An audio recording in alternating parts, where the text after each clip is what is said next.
tama ang guhit ng para sa akin. Pagdala ay ipagsapalaran sa mga katawan ang pinagulan kaya naman check saga.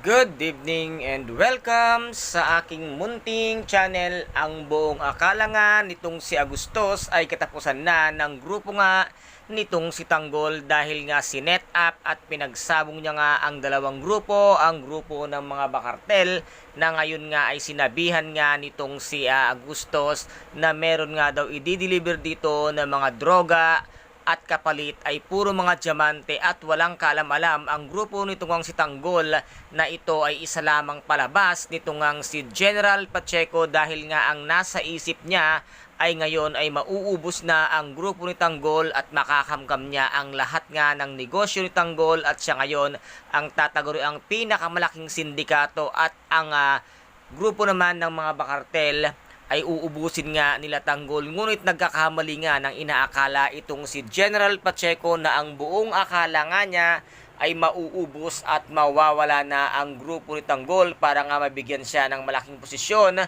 sa mga kanilang serbisyo. Ngunit walang kaalam-alam itong si General Pacheco na papunta na rin pala ang grupo nga nitong si Primo upang iligtas nga itong si Amanda at tapusin na ang buhay nga nitong si General Pacheco.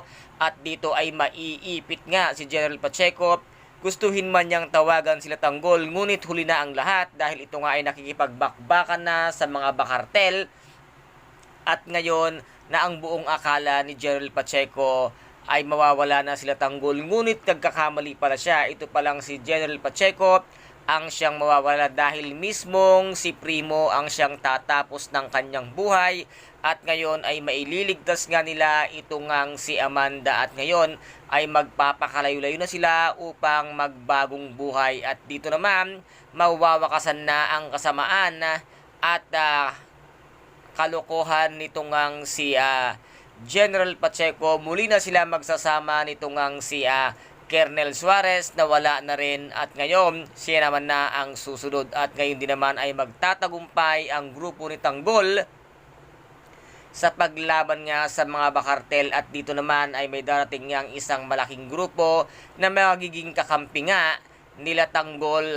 Once nga na magkakilala sila ng kanyang tunay na ama ay dito na lalabas ang isang malaking sindikato na kanilang sosyo sa kanilang negosyo at dito ay meron pa silang mas malaking negosyo makakaaway at makakalaban na isang grupo at wala silang kalam-alam na sino kaya ang isang malaking kagrupo na ito.